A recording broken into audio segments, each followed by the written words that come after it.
Good evening, everybody. I'd like to welcome you here to the Stellarton Town Council meeting. March 9th, 2020 at 5:30 p.m. start time. The first item is the approval of the agenda. I'd like to add the 7G active Pictou County, Sally O'Neill, for reports. Other than that, is there any additions to the agenda? Hearing none, can I have a motion to approve, please? So move. I second. Moved by Councillor Pence, seconded by Councillor Lawand. All those in favor signify by saying aye. Contrary minded, motion carried unanimously. Thank you. Item 2 is the minutes from February 10th, 2020. They're distributed electronically. They're also a part of the package. Is there any errors or omissions in the minutes? Hearing none, can I have a motion to approve, please? I so move. Second that motion. Moved by Councillor Lawand, seconded by Councillor Knight. All those in favor signify by saying aye. Aye. Contrary minded, motion carried unanimously. Thank you. Item 3 is business arising from the minutes. Is there any business arising from the minutes? Okay, so we'll move on to item 4, which is the presentation. Smart meters, Nova Scotia Power, Jamie Chip and Mary Black. Thank you. You're welcome. I'd like to start by saying that I presented you with a package of slides, and I'm playing the same slides for our gallery on the wall here. This is an example of what our agenda is going to be. The first thing I'd like to speak to is my role as a government relations advisor at Nova Scotia Power, as I work closely with elected officials.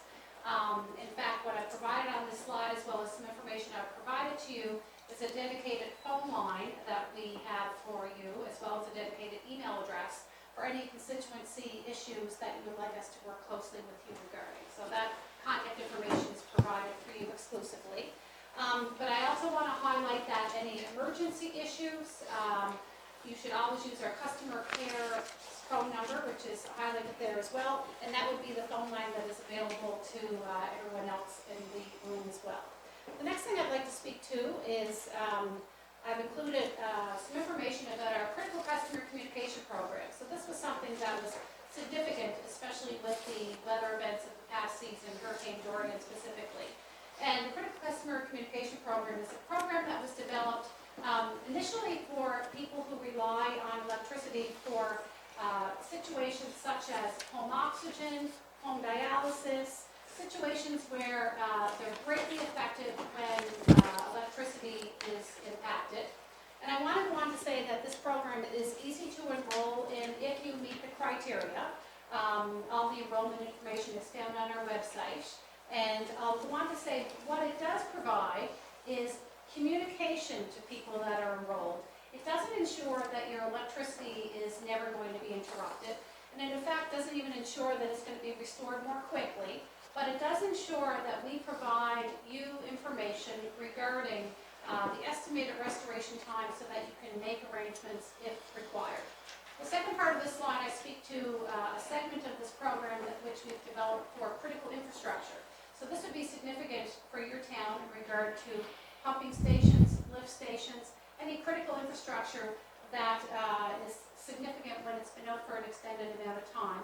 And what we do with that data, when you report it to us, is we use that when we're determining our criteria, when we're doing our restorations. So I invite you to supply that information to us. What I will need is either a meter number or a civic address.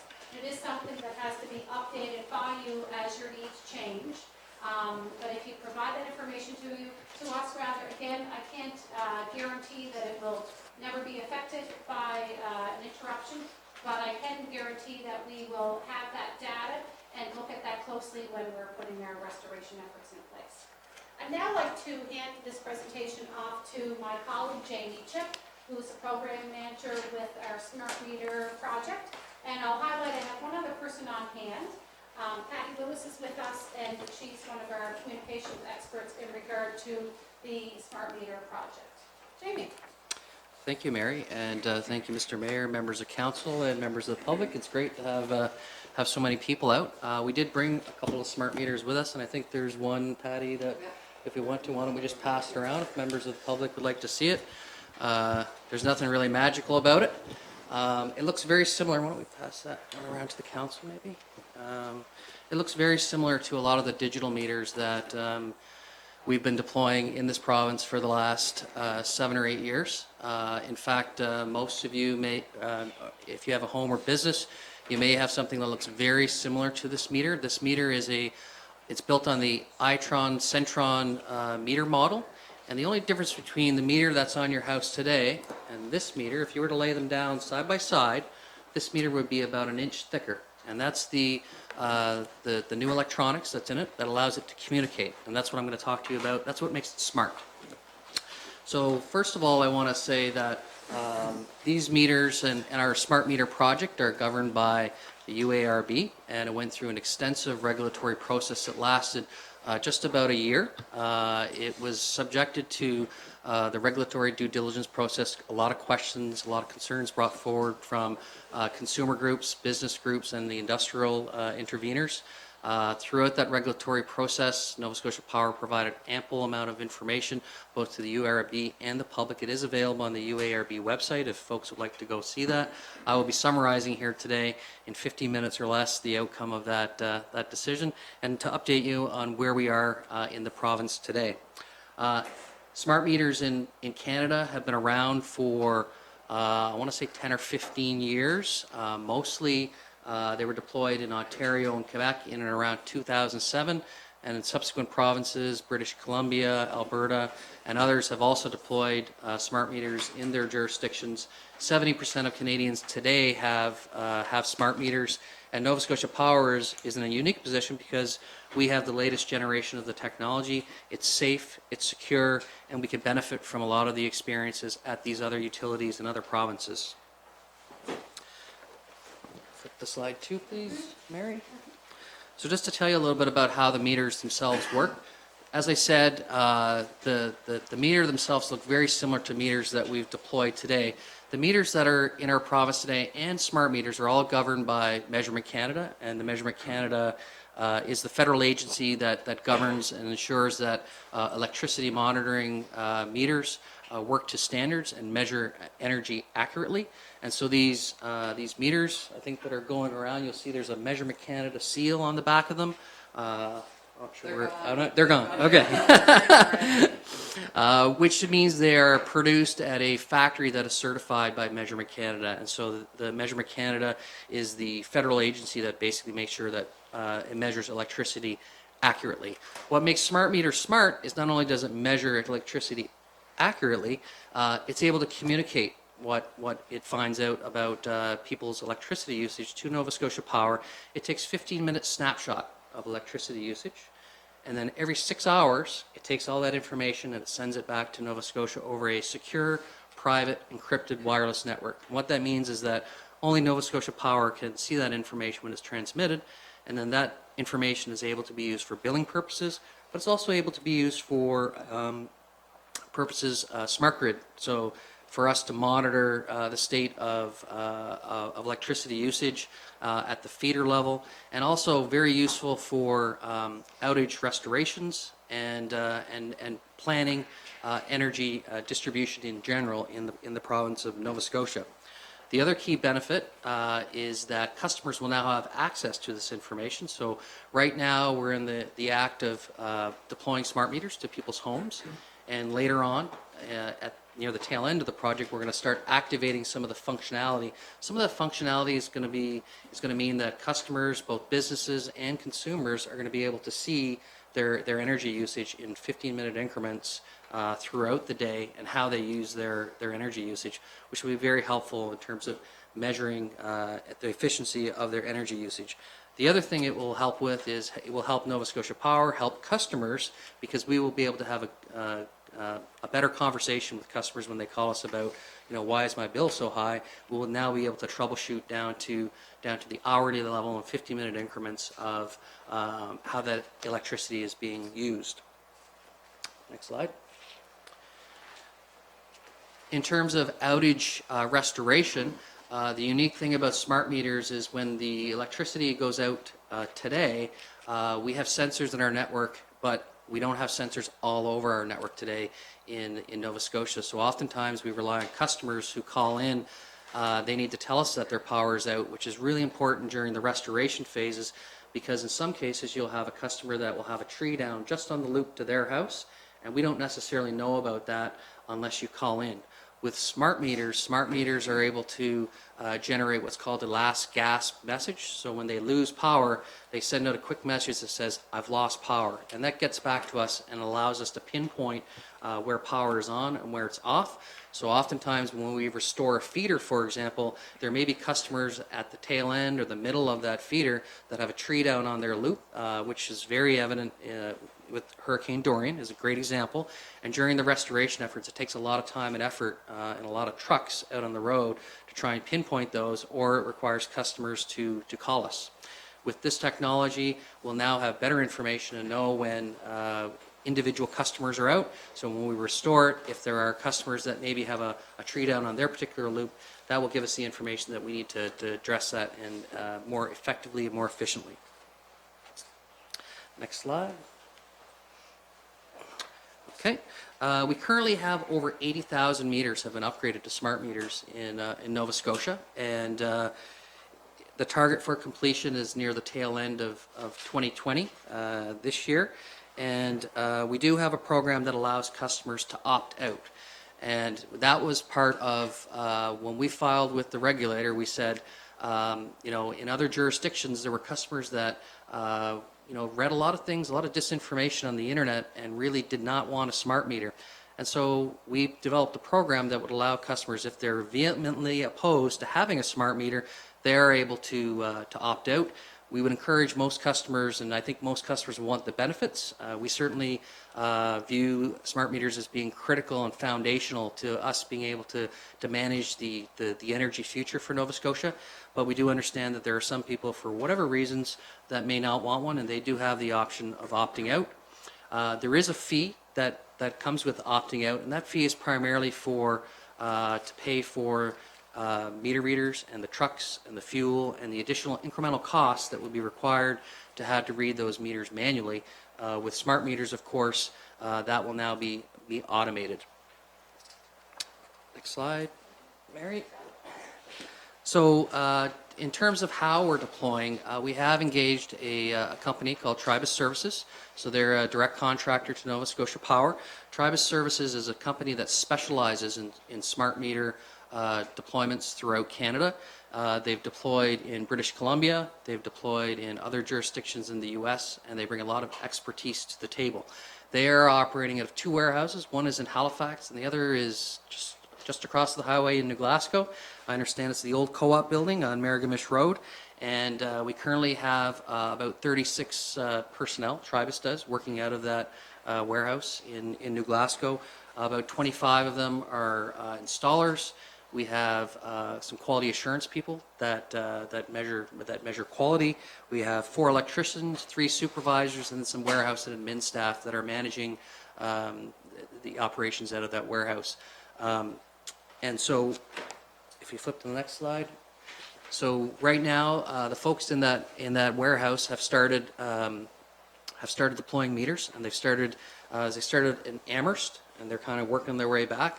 And many of you may have gotten communications in your mailboxes that look very similar to what you see on the screen here. It's a postcard that basically tells you all about the program. It directs you to our website where you can find additional information, additional FAQs. And what we do is we send out this communication in advance of us going into a community, to let you know that we're coming. You'll see some additional communications material here as well. And this is what the installers on the doorstep will use. So essentially, we send you a postcard and let you know that we're coming. We communicate through channels such as this, public meetings, and then when we're on the doorstep, the installer for most residences will knock on the door, let you know that we're going to be changing out your meter, and provide you communications to that effect. And then there will be a short power outage while they swap out the meter. It's usually less than 5 minutes. They will pop off the old meter and put on a new meter, and then they will leave a door hanger. So if you're not at home, you don't have to be at home during the exchange. If you are, they'll knock on the door. If you're not, they'll leave a door hanger and let you know that we were there. And so that is how we're communicating with customers and endeavoring to keep them up to date on the progress. As I said, many of the folks in this room may have gotten a postcard just recently. We will be upgrading meters in the Stellarton region in the coming weeks, so in March. That's the conclusion of my prepared remarks, and I'll now, if there are any questions from council or otherwise. Thank you very much for the presentation. Is there questions from council? Yes, Mr. Mayor. Hello, Jamie. Hi there.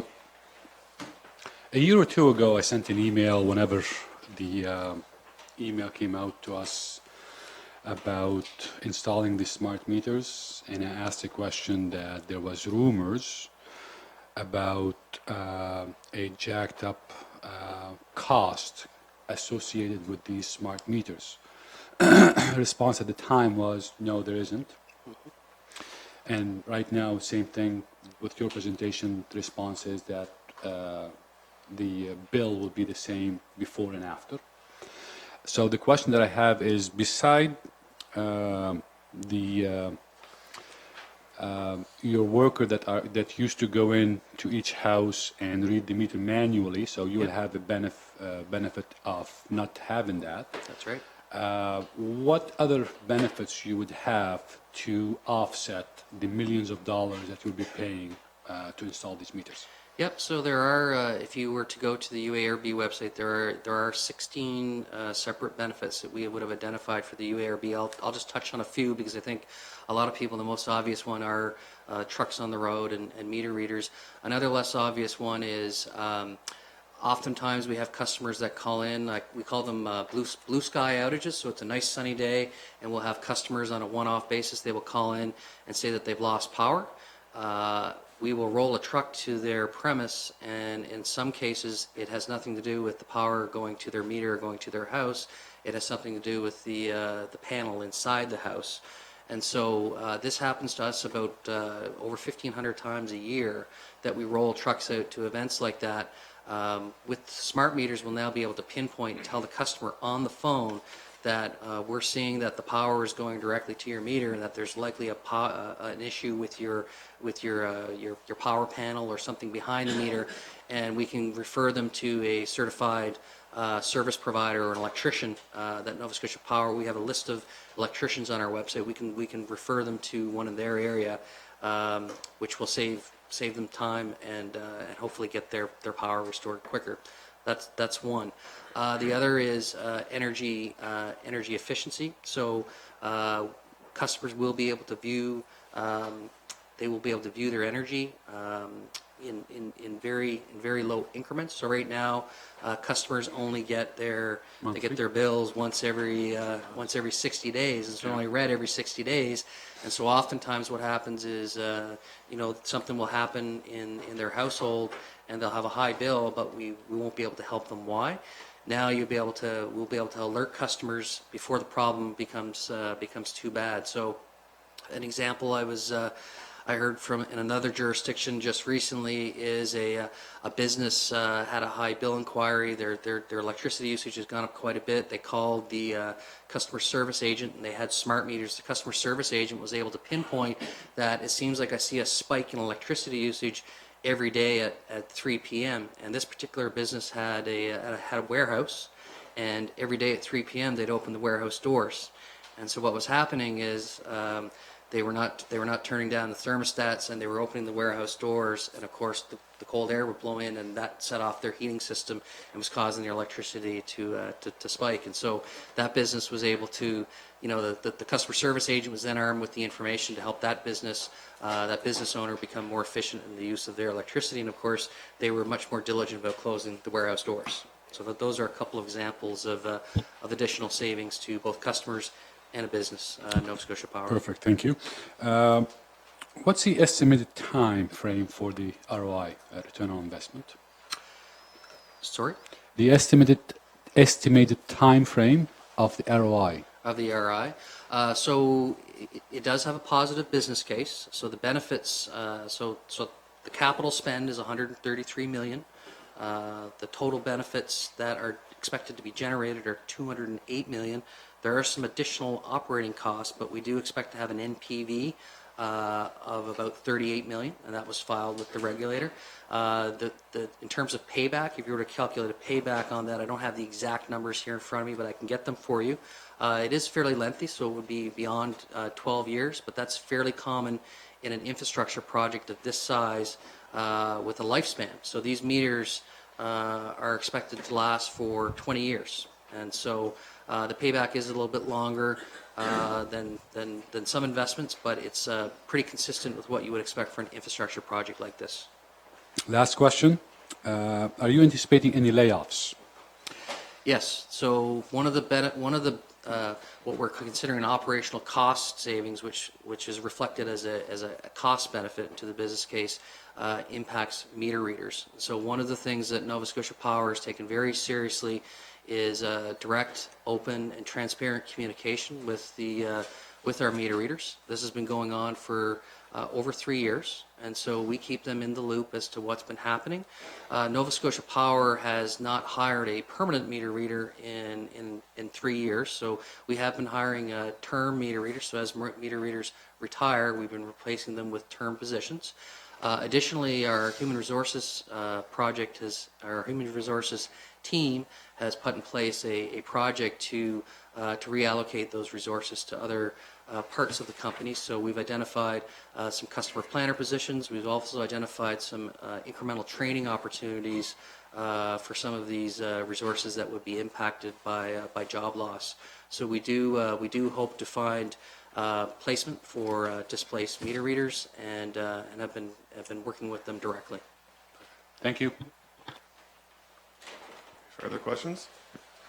Yes. Do you have a rough estimate what it would cost if you opt out?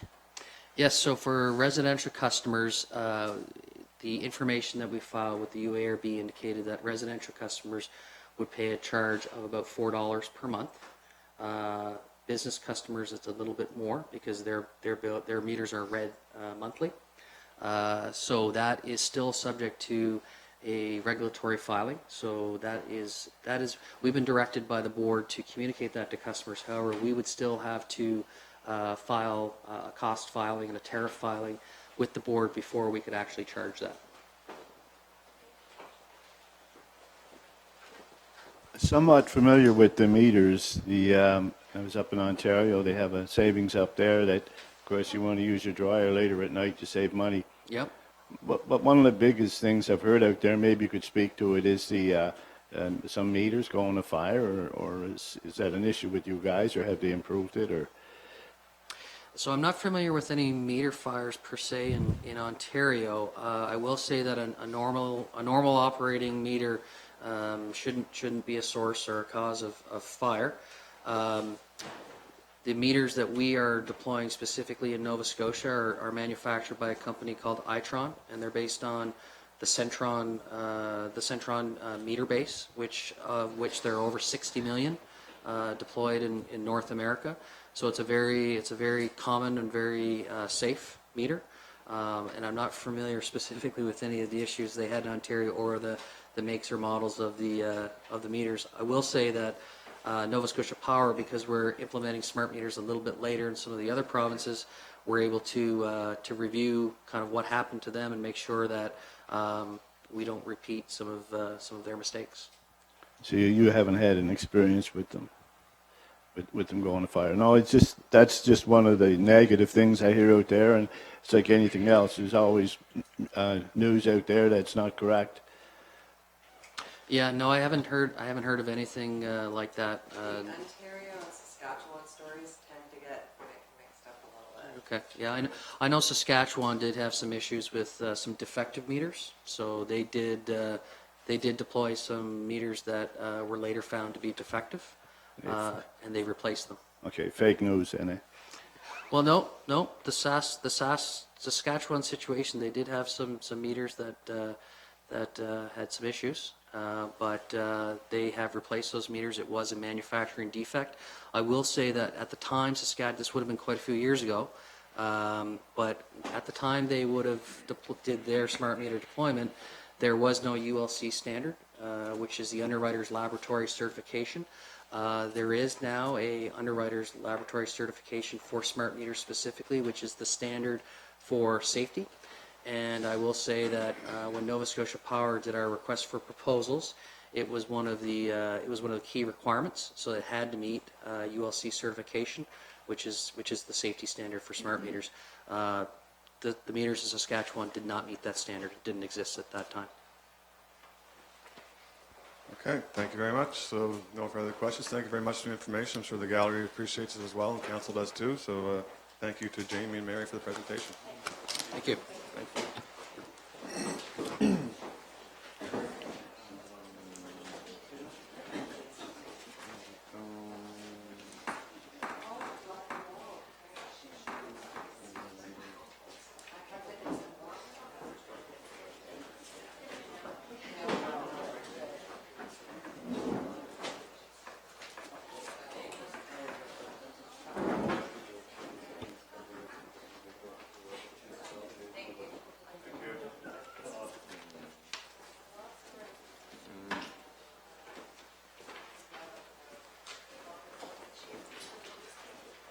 Okay, next on the agenda is Epilepsy Awareness Month proclamation.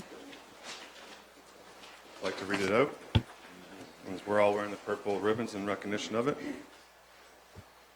Proclamation of Purple Day, March 26, 2020. Whereas Purple Day is a global effort dedicated to promoting epilepsy awareness in countries around the world, and whereas Purple Day was founded in 2008 by Cassidy Megan, a 9-year-old girl from Nova Scotia, who wanted people to know that if you have epilepsy, you are not alone. And whereas epilepsy is one of the most common neurological conditions estimated to affect more than 50 million people worldwide and more than 300,000 people in Canada, and whereas the public is often unable to recognize the common seizure types or how to respond with appropriate first aid, and whereas Purple Day will be celebrated on March 26th annually to increase understanding, reduce stigma, and improve the quality of life for people with epilepsy throughout the country and globally, therefore, I, Mayor Danny McGillivray, and Stellarton Town Council proclaim March 26th Purple Day in Stellarton, Nova Scotia, in an effort to raise awareness everywhere. So, can I have a motion to that effect, please? I'll second that motion, Your Worship. Moved by Councillor Pence, second by Councillor Knight. All those in favor signify by saying aye. Contrary minded, motion carried unanimously. Thank you. Item 6 is the Stellarton Memorial Rink. So I think we'll start by asking staff to read out the information in the package. Staff report. Yes, please. There are three tiers with regards to the Stellarton Memorial Rink. The first one being engineering, the second one being insurance, and the third one being financial. I'll start with the engineering. The scope of work recommended by SNC-Lavalin differs from the scope provided by McIver and Stewart. One was provided by a professional engineer and one was not. The back wall has significant deflection, and repointing it only puts a Band-Aid on the issue. Hence the reason the second quote was provided by McIver and Stewart to completely replace the back wall and repoint the remaining walls. There are sections on the north and south walls that are in extremely bad shape as well. Either way, moving forward, a structural engineer will have to be engaged to provide further analysis and detailed design if necessary. Under the insurance, it would be a matter of reducing the value of the rink to actual cash value from the $4.9 million on that structure now. As a vacant structure, travelers will outline a vacancy permit which dictates the conditions of coverage on a vacant building. For example, a public works staff or whomever will check on the building once a week. With a permanent closure, the water will be turned off. They are always concerned with water in a vacant building. There will not be a specific charge for the liability per se. On that side, a locked, decommissioned building is less of a liability risk than an operational rink. The power does not have to be shut down. The water and the removal of the ammonia are the primary concerns as far as the utilities go. From a structural perspective, snow load is going to be the primary concern. However, that roof has a fairly good slope, so perhaps snow accumulation has not been an issue over the years. As far as an insured value goes, the building can be reduced to a salvage value, along with proper limits for demolition. For example, if only a portion of the building is damaged, but the whole thing has to come down, and the debris removal, the cost to remove the debris and the dumping fees is to put it in the landfill. The equipment breakdown, boiler, and machinery risk will be reduced as well. Without the refrigeration plant operating, the exposure is reduced on that side. Under financial, the town is in an infrastructure deficit. The reserves are currently at moderate risk. There are no reserves for the rink. There is no allowance for depreciation. There is new infrastructure to be done. We have $30 million in sewer infrastructure that is currently outdated. There are no operating funds, as in the past, for the rink. The forecast for the debt ratio is done for the next 5 to 10 years. Borrowing is not an option, as we are now paying for Acadia Street, snow plows, and sidewalk plows. The group wants the building to be left standing for the town to openly support the project, taking it on as a priority for this foreseeable future. There is no available capital funding from the town, but without committing any money to the capital costs of this project, how does the town have any credibility in saying they support the project? Okay, thank you. Mr. Mayor, thank you. Thank you, Susan, for the facts. And the facts are non-refutable, so I appreciate that. The facts are the town cannot consciously support a recreation facility financially at this point in time, especially when we have so many other essential priorities we are mandated to work on. For everyone that knows me or don't know me, I am a huge supporter of all types of recreation facilities and beautification in our town. And this was proven throughout my tenure on council with different projects that I pushed and supported. But there are two things I am not and will not be in favor of. Spending on recreation facilities when our essential infrastructure are in need of upgrading, and raising taxes to support non-essential services in our town. Having said that, I see no problem in supporting the citizens group for the memorial rink morally and provide them with the opportunity to fundraise to keep the building standing and transform it into a community center. I would like this project to be a uniting one for our town, not a divisive one. And I would like to see the community gather around it and nurture it to completion. According to the presentation received from the citizens group, they are not asking for any financial support from the town. And as such, I feel comfortable in putting a motion to accept the recommendation of not demolishing the building while they fundraise the required amount and to assign a counselor to that committee. Thank you. Is there a seconder for the motion? I'll second that. Okay, on the question, I'd just like to state that if I was a councillor who was appointed, it would be difficult to approach the MLAs or the MPs and ask for grant funding when we don't have any funding of our own. And that's what Brenda touched on with the credibility of the town, but that'd be my concern with that one. Are there any further comments or questions?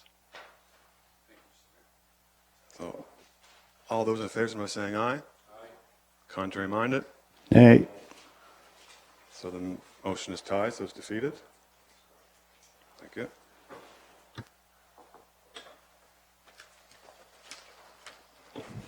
Your Worship, I'd like to put a motion forward that we look into the demolition costs and come back to council at its next regular meeting in April. Mr. Mayor, I would second that amendment, second that motion with an amendment. Hopefully, my fellow councillor would accept that amendment of providing the option for a not-for-profit organization to purchase the building for $1 with the intent into turning it into a community center. So can you please, first off, does the motion include the permanently cease the rink operations, Councillor Pence? Thank you.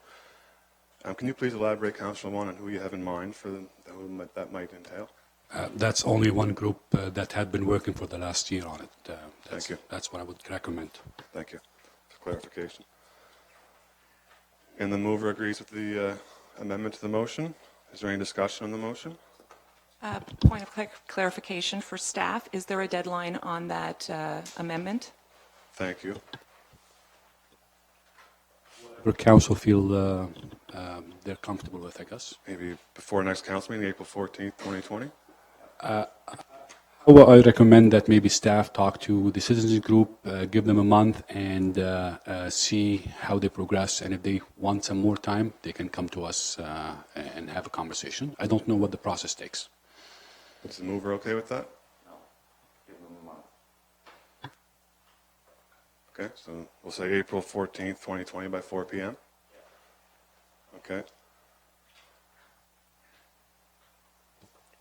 So I guess I'd just like to say a few words. I'd like to start out by stating the obvious. Everyone in this chamber tonight loves Stellarton. We all love our town. The staff in the room tonight, they still love Stellarton because we're a vibrant community with many strengths and opportunities. I don't know about John and Kevin, but we'll assume for tonight that they do love Stellarton. The S&C Loudoun report was presented to Council 18 months ago, and it's been a difficult 18 months for Council. We thought last year at this point, our March Council meeting, that there were no viable options to extend the life of the Stellarton Memorial Rink. But we wanted to give the community time to absorb the sad news and look into any options they think may help keep the rink operational.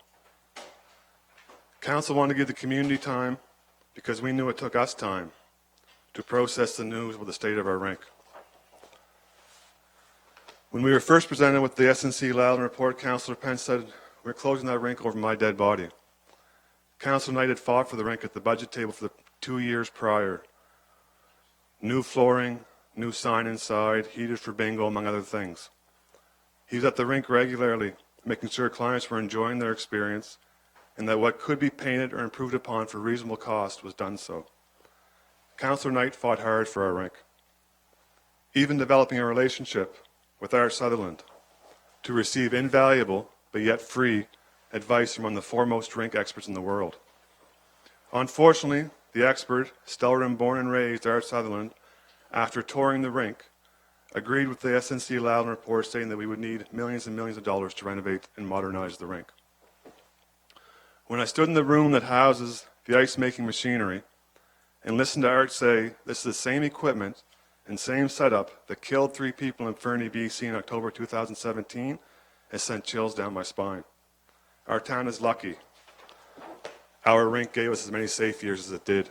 Other communities have not been as fortunate. Turning the rink into a community center does not seem like a good deal for the town. The building itself is too far deteriorated for it to make economic sense. We have an indoor multi-sports complex in town already that is struggling to stay afloat financially. There is not sufficient demand for a community center to make it viable or for the taxpayer to consider investing in such a facility. My first memory of the Stellarton Memorial Rink, I was 5 years old, refusing to get on the ice. My dad had me all dressed up, skates tight, and ready to go on tryout for Novice 3, but I refused to go on the ice. I can still remember standing there with the door open to the ice surface, thinking how intimidating it all looked, and wondering how anyone could balance on these blades. I was 5 years old and probably 5'6", so balance wasn't my forte. I did show back up 2 years later and played minor hockey for 5 fun-filled years.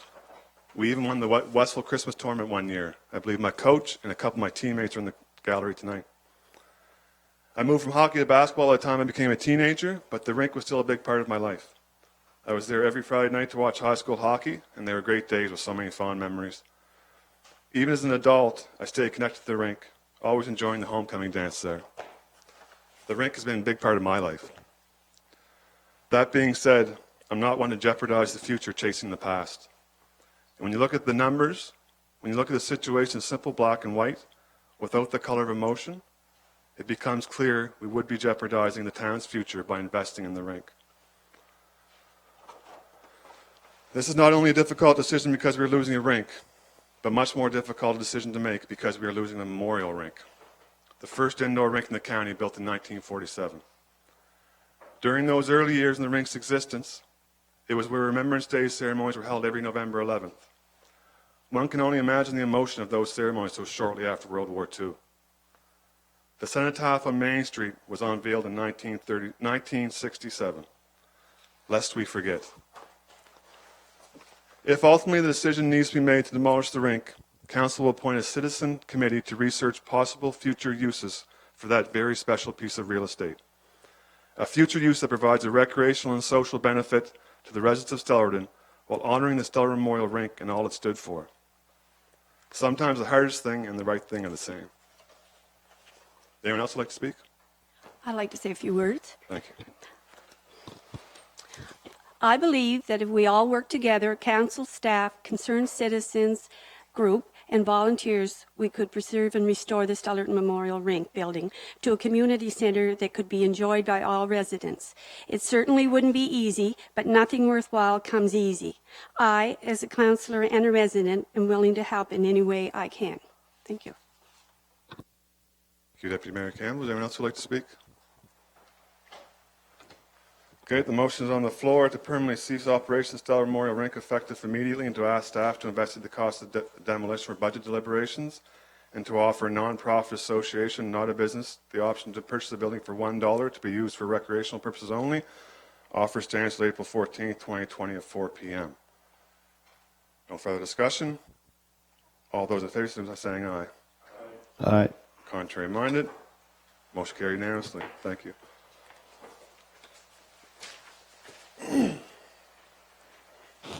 Move on to item 7. 7A, Chief Mark Hoback, Stellarton Police Service.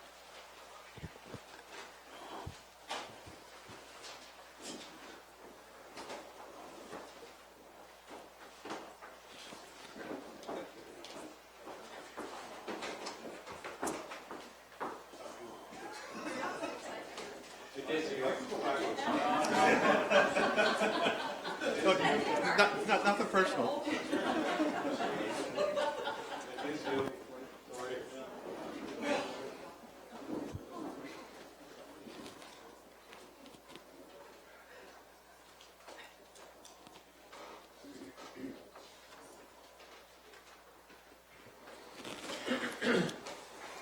Thank you, Your Worship, members of council. You have my report as submitted. I really don't have too much to add to this month's report. It's fairly self-explanatory. Pretty decent month, nothing really more than what you see there. And I'll take any questions if anybody has them. I'll mention that the Police Commission has reviewed the package as well on last Thursday evening. And is there any questions from council? Can I have a motion to accept, please? I so move. I second that motion. Moved by Councillor Wan, seconded by Councillor Knight. All those in favor by saying aye. Contrary minded. Most carried unanimously. Thank you. Thank you, Chief. Item 7B, Emily Lutton, Building Official Fire Inspector.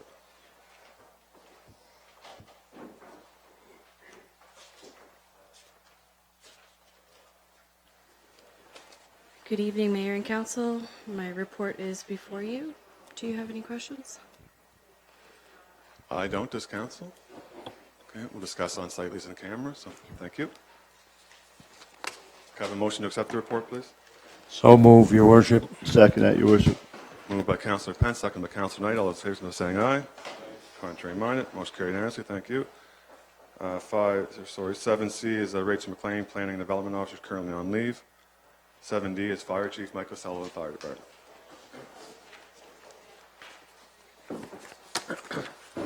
Good evening, Your Worship, councillors. The report for February is in your package. Anybody have any questions? Any questions for the chief? I just wanted to thank the chief and the police chief for the February 13th, the debriefing you did for the fatality on Ware Avenue. I think that's very important for healing. So I'm really happy to hear that you guys did that with your members. So thank you for that. Okay. And no other questions, and we'll ask for a motion, please. So moved, Your Worship. Second, Your Worship. Moved by Councillor Knight, seconded by Councillor Pence. All those in favor, signify by saying aye. Aye. Contrary minded, most carried. Thank you, Chief. 7E is Paige Clark, her first report to council. Good evening. My report has been submitted. Are there any questions? Do we have any questions for Paige? No, Your Worship, the first, we're going to give her a pass, and then after that, we'll drill. Thank you. Paige, are you getting the business community going in the downtown area? Yes. Oh, that's very good. Yeah, we started with that half of town. Terry Lynn from Data Guide Technologies has been really a big help. She's really excited about it, so she's kind of been my go-to. So we're going to work from there to get the other businesses involved and to get some meetings actually set and running. That's excellent. It's always good, Your Worship, to get feedback from the business district of your town, so we'll know what's good in the future, movements, and the quality of service that they're getting. No, I agree. And it's very good to have them speak with a united voice as well, so we can hear what they're saying clearly. Your Worship, Paige jumped right into the homecoming, and she's working diligently helping to get it pulled together, and she's doing a great job there. I'll note Paige is also working on our branding for the town of Stellarton, like something ready for the Planning Advisory Committee next month. So lots of exciting stuff you got going on. Thank you, Paige. Lots of things, that's for sure. And a very comprehensive report as well. I was hoping for little questions. Can I have a motion to accept, please? So moved, Your Worship. I'll second that motion, Your Worship. Moved by Councillor Pence, second by Councillor Knight. All those in favor, signify by saying aye. Contrary minded, motion carried unanimously. Thank you. 7F, Blaine Murray, Town Engineer.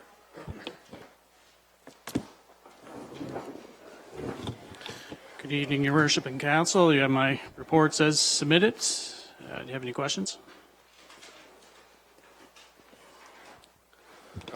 Blaine, how's the renovations coming on the town barn? Yeah, so the walls are painted in the addition, the epoxy floors down, putting in fixtures, lighting's being installed, and then they're going to make the switch over to the existing building. Yeah. Good, thank you.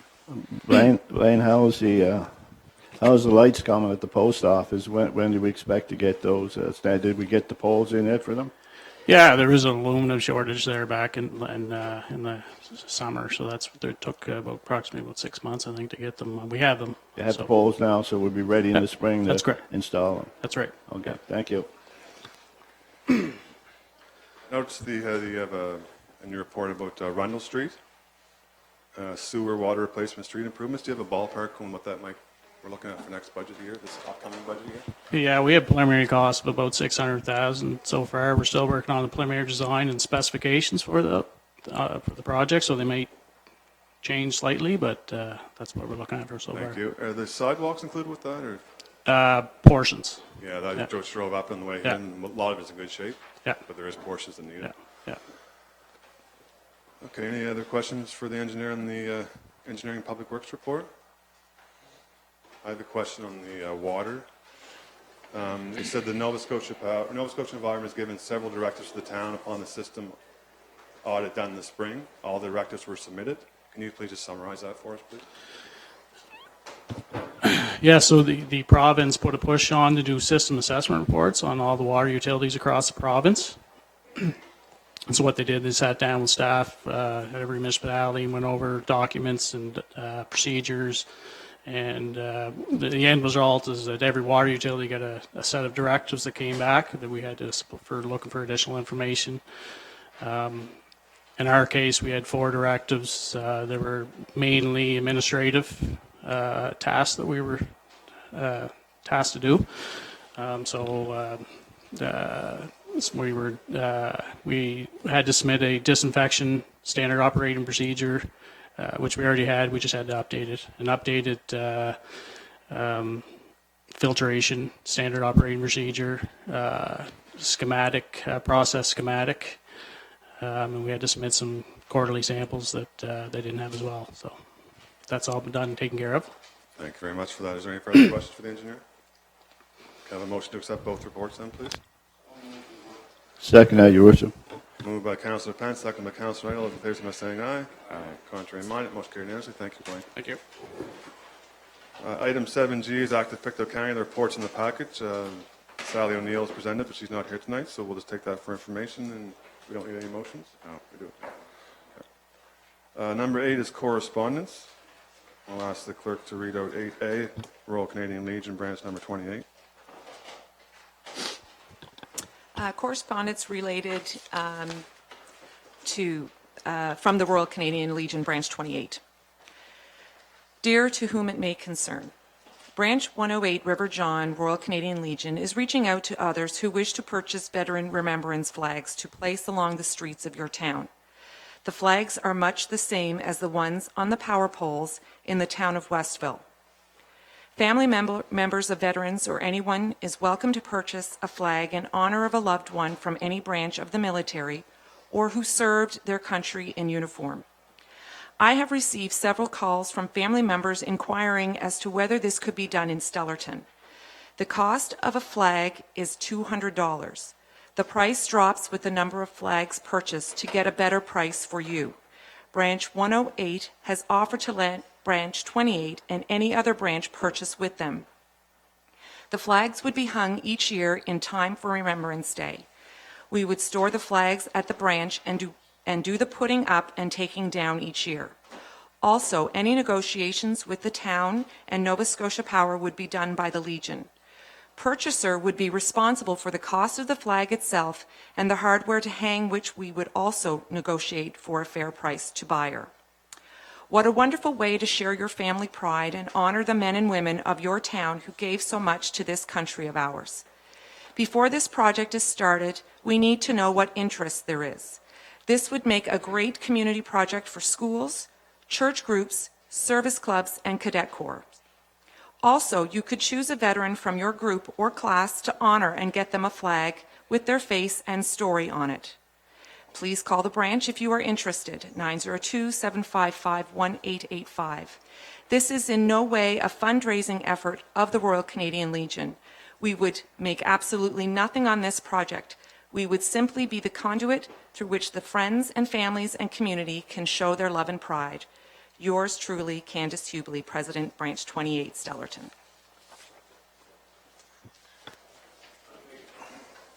Make a motion, Your Worship, that we look into it, and surely the town can afford to buy a few of the flags to start. I second that motion, Your Worship. I think it's a great idea. We could always advertise through, Paige could do some advertising for us, and that'd be a great project.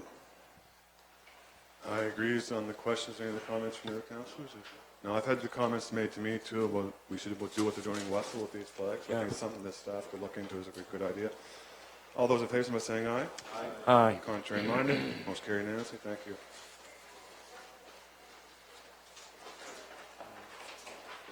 Item 8B from G.R. Saunders. So we had Miss Jarrett from G.R. Saunders came to the counter at the town hall a couple of weeks ago. She was inquiring about the memorabilia and other things that were taken from the Stellarton High School when it closed. The town of Stellarton took all of that stuff and stored it. She was looking for some soccer uniforms from the high school. So Public Works staff went to the community center where it's located and found the soccer uniforms that she was looking for. So she just wanted to say thank you very much for that. Well, that's good. That's a great story. Thank you to Public Works for doing the work to make it happen. And item 8C is from the commissioners. Yes, so this is just the core report for the work that they accomplished in 2019, and the copy is available in the admin office should anyone like to see the copy. Thank you very much. So now we'll move on to something pretty exciting. Each year we recognize a volunteer here in the town of Stellarton who's contributed to our town in a volunteer role. This year we're going to recognize Bill Colburn. He's a volunteer at the Christ Anglican Church in Stellarton, and I'll have the clerk read out his bio, please. Yes, we were pleased to receive 11 nominations from community groups within the town of Stellarton, and the Recreation Committee, members of the Recreation Committee got together and looked at the nominations. So all 11 nominees will be recognized at the town's volunteer reception, which will be held on Wednesday, April 22nd at the Stellarton Fire Hall. They did choose Mr. Bill Colburn as their town representative for the provincial representative. Christ Anglican Church in Stellarton has selected Bill Colburn as its Volunteer of the Year.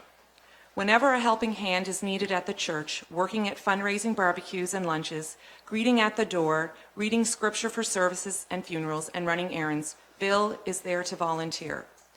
Since his retirement, Bill has been offering his services as a volunteer at Christ Church for many years in a variety of capacities, which include licensed lay minister, member of Property and Fundraising Committee, and junior warden.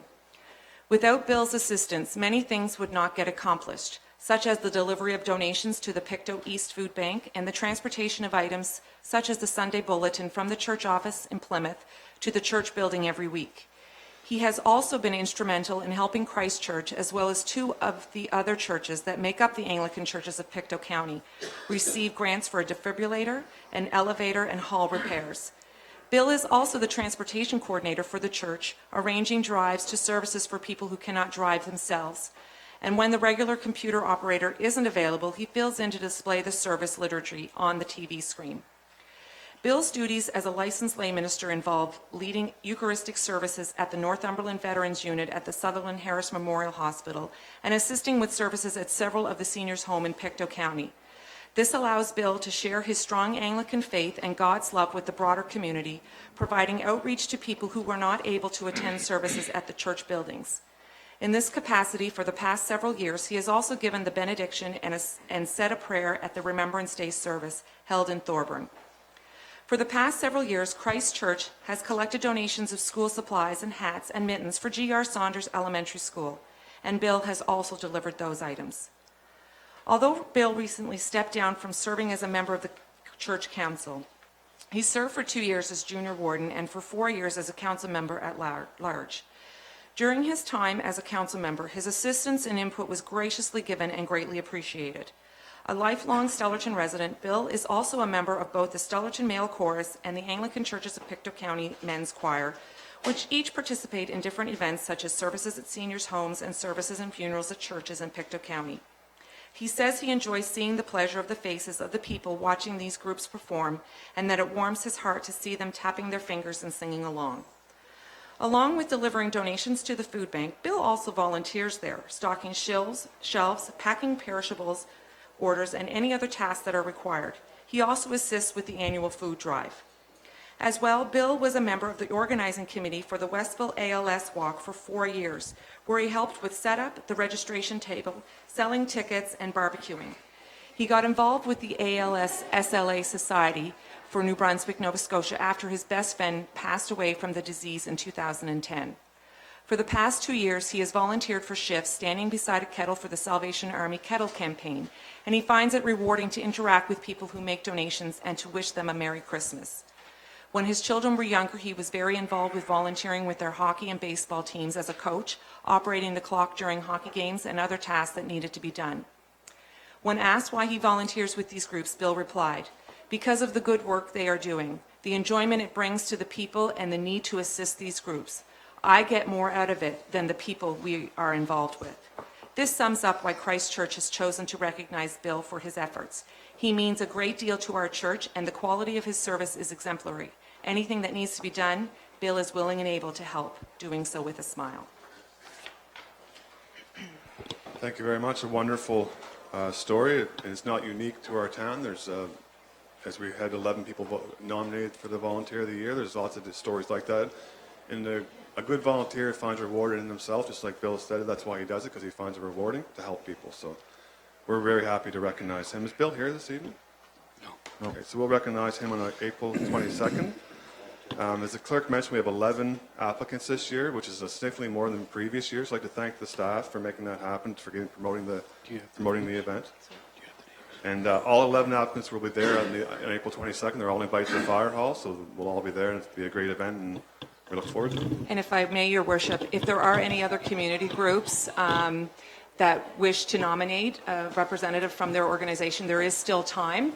Obviously, the provincial rep is now selected. However, they can still be recognized at the town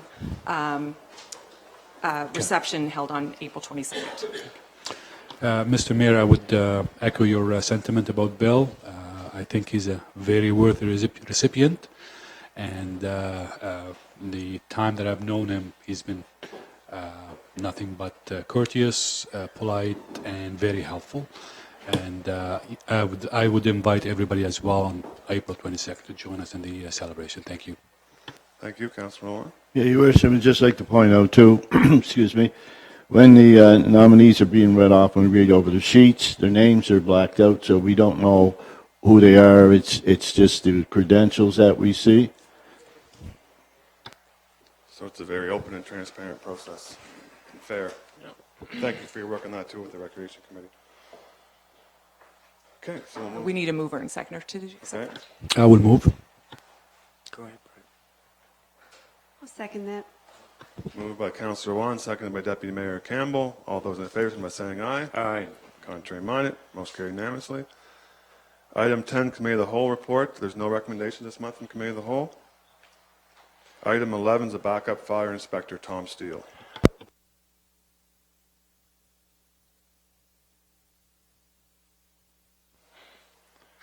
I'll second that motion, Your Worship. Moved by Councillor Pence, seconded by Councillor Knight. Is there any discussion on the question? Okay, hearing none. All those in favor, by saying aye. Aye. Contrary minded, most carried unanimously. Thank you. Item 12 on the agenda is Resolution 2020-0309-A, appointment of returning officer. Whereas the Municipal Elections Act, RSC 300, Section 1, provides council with the power to appoint a returning officer, therefore be it resolved that the Council of the Town of Stellarton appoint Josephine McDonald as returning officer for the municipal elections to be held in October 2020 in the Town of Stellarton. If everyone's okay with that, can I have a mover and a seconder, please?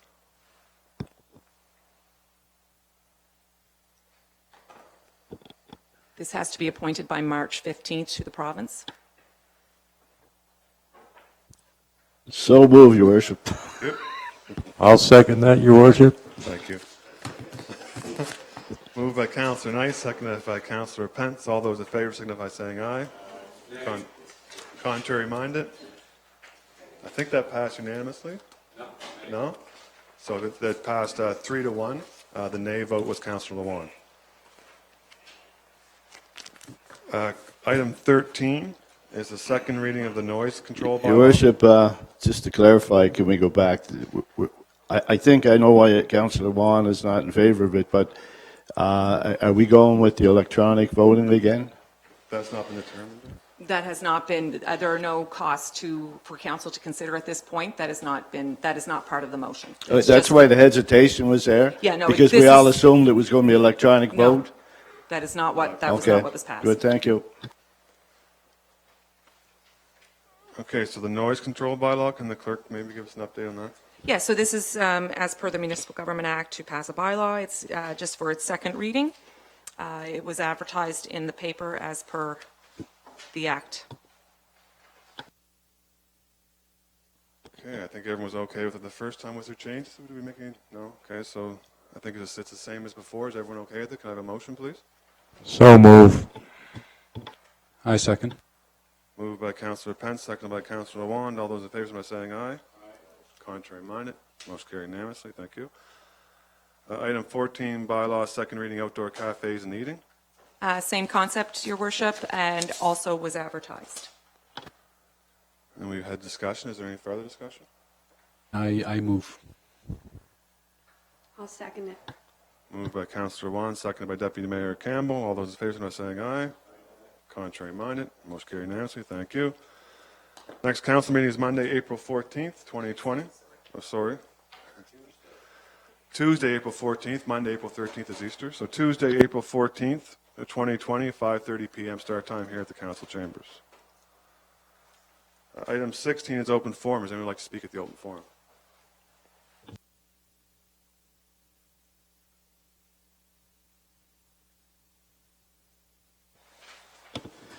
Good evening, Your Worship and members of council. And it is a good evening.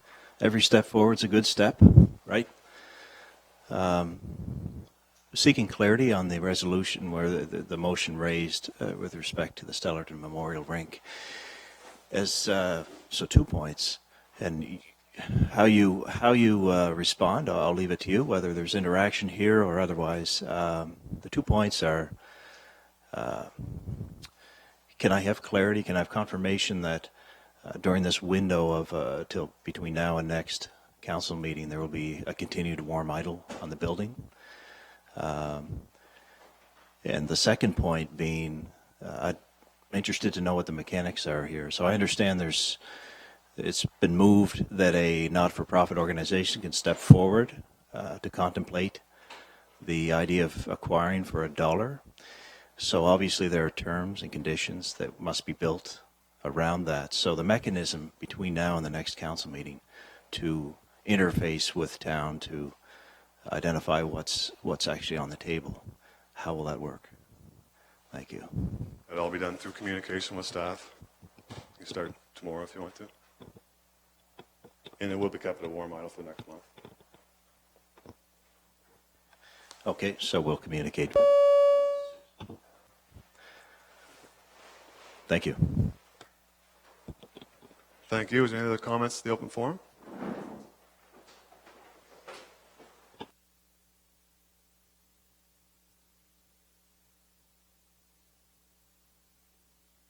Hi, my name's John McLeod. Mr. Mayor, councillors. Thank you for a little bit of breathing room there with the rink. Give us a chance to do something. Mr. Pence or Councillor Pence, I see you're still alive. You said over your dead body, you're still here. So, yep. Brian, thanks for your work for around the rink and trying to get some stuff. But I'm sure Mr. Sutherland was under the impression maybe we're going to build a new rink rather than trying to fix an old one. But all in all, just thanks for the town for giving us a little bit of leeway here. We are going to need support from the town of some sort.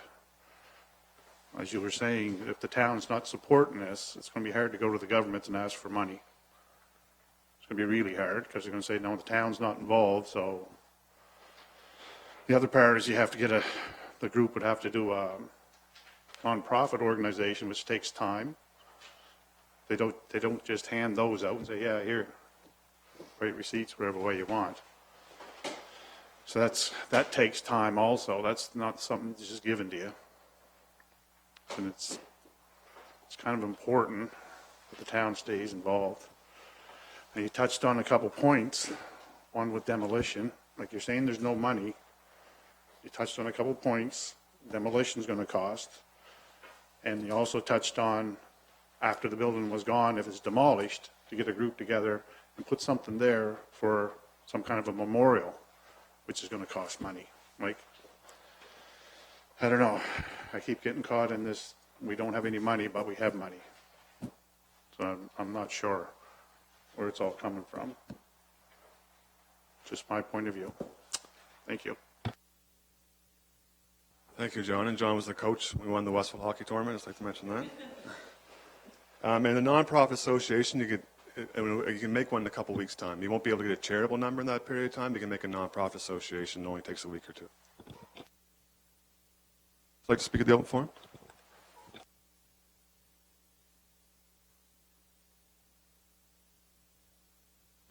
Hello. I'd like to talk on the topic of stray cats. Councillor Pence, Mayor. A couple years ago, I was just, I come home from work alone generally every day, and I came home one day, and sure enough, this stray cat comes running over into my property. Looked just like one from my childhood. Kind of caught a little piece of my heart there, but it came over and it kind of decided to move into my house over the coming weeks or so. I kind of let it a little bit. After a while, that kind of snowballed a little bit into, well, now I'm buying a little bit of food for it, and it wasn't the nicest looking cat. I mean, it was a little dirty. It cost me a bit more money than, I had my own budgets, but sometimes, I could forego one supper to keep the little guy in the house for a little bit. But over the next year or so, I kind of, maybe took it for granted. Neglected it a little bit, after the warming period. It's nice to have you around, go look after yourself, stray. Well, in a sense, I went off for a weekend in the summertime, and then when I came back, the cat was gone. Cost me a little bit more than, you know, not having it would have. It wasn't always the nicest thing to look at. But now it's gone. Thank you. Anyone else like to speak at the open forum? Okay, thank you all. And as I mentioned, the next meeting is Tuesday, April 14th, here at the council chambers. Thank you, everyone.